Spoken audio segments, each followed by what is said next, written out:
What's up guys, it's Zach here from Homebrew. Welcome back to another grain to glass video. Today we are brewing a pineapple pale ale.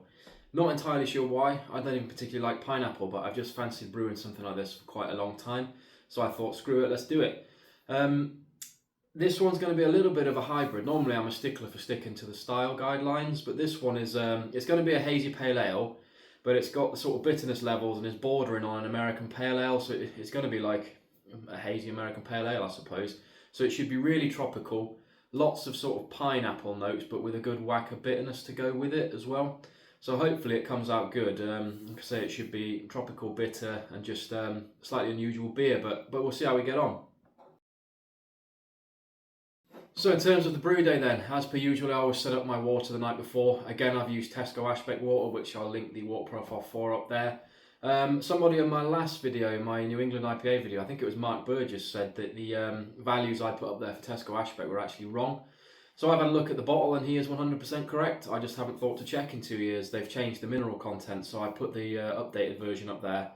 Again, because this is kind of a hybrid style, although I'm hitting sort of American pale ale bitterness levels, I'm still going to go for the Verdant IPA profile, so it'll still give me that soft pillowy body. So again, I've linked that up there.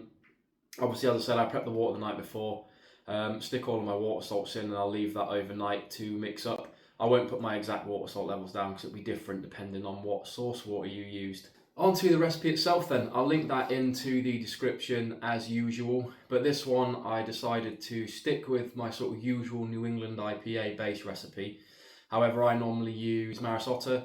For this one I've gone for about 71% Golden Promise. I'm hoping that's slightly less flavour contribution wise than the Maris Otter, so it should lend itself nicely to that tropical pineapple flavour profile, but we'll see how that goes.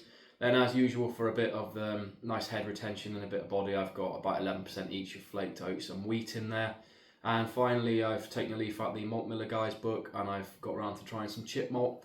That should hopefully give it a nice head retention, but again, never used it before, so we'll see how we get on. As we speak, that's mashing away. My original intention was to mash this around 70 degrees C, a bit like a New England IPA, but I thought with the increased level of bitterness, I didn't necessarily want as much body, so I've dropped that down to 68 degrees C. So that's the temperature we've mashed at. As soon as that mash was complete, I've raised it up to 75 degrees C for a 10-minute mash out, just to kill any of that conversion and finish it all off. Following that, I sparged in the usual way, so the simple method: jug, 76 degrees C water, drop it all over the top and let it run through the grain bed before giving that grain bed a good squeeze and getting out every last drop. Once I'd finished sparging, I started to heat up to the boil. I like to use that time to do a little bit of cleaning. What I also do is bag up all of my grains. I found a guy on Facebook who rescues chickens, so I just bag it all up and leave it outside for him. He picks that up. The other thing, little top tip, while you're heating up to the boil, turn your recirculation on and recirculate it through a fine mesh sieve. It'll just pick up any of the shit that you've got left over in your boil that you don't want going through your filters or your pump or anything like that at the end or into your final beer as such.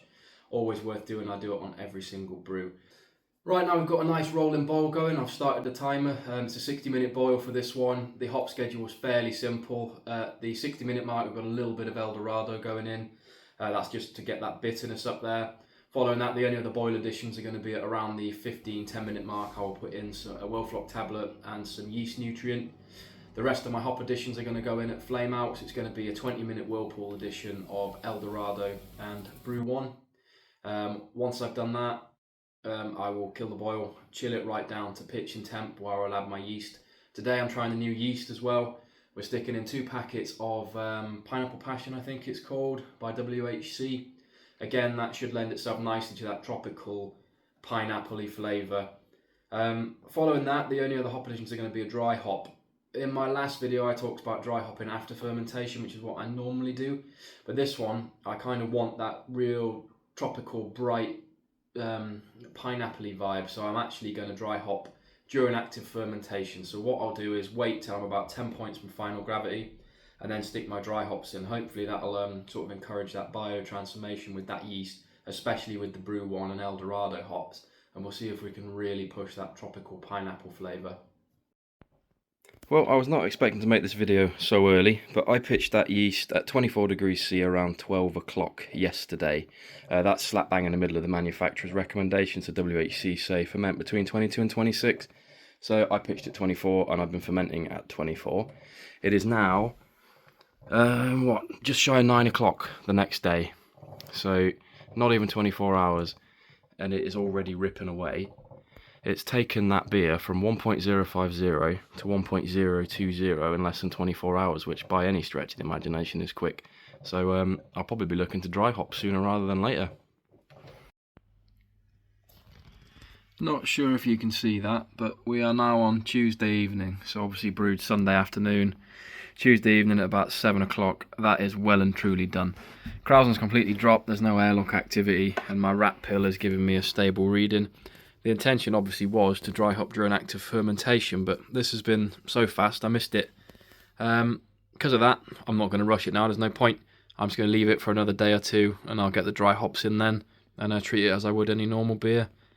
It's looking good. Only concern is that the rat pill is saying I've got a final gravity of 1.016. That thing usually overreads ever so slightly, so it's probably slightly lower. But that means that yeast's probably under attenuated slightly. Not the end of the world. It should still come out. Very nice beer. But yeah, we'll just have to remember for next time that yeast slightly under attenuates. But anyway, I'll come back when I actually stick the dry hop in and we'll go from there. So yet another day's gone by. Absolutely no change whatsoever. This beer is well and truly done. So it is time to get the dry hops in. I have just taken a quick gravity reading and it is sitting at 1.016. So this yeast has under attenuated a bit. So this is probably going to come out around 4.5% instead of the 5 mark. Not to worry, it is what it is. We'll know for next time. But anyway, let's get these dry hops in.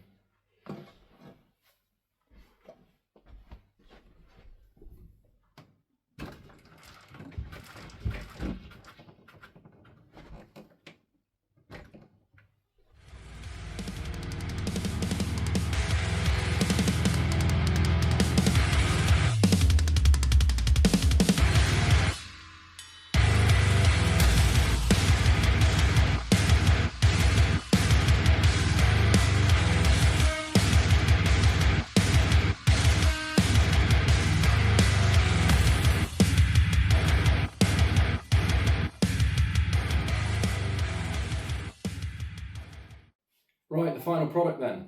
So my intention is to always keep this channel honest. Not every beer I make is great, and I don't think anyone's beers are always consistently great. This one has been a little bit of a swing and a miss, if I'm honest. It's by no means a bad beer, don't get me wrong. It still tastes pretty good, and it's not a bad beer, but it is not what I thought it was going to be. So first and foremost, I said that this was going to be sort of a cross between an American IPA, American Pale Ale, and a Hazy IPA. It's not. It's just a standard Hazy IPA. Not a bad thing. It has got a nice little whack of bitterness at the start, but nothing you wouldn't expect from the style. The other thing, I think maybe I was expecting a little bit much of this beer. I was expecting lots and lots of pineapple and super tropical character, which just isn't there, if I'm honest. So, what is it then?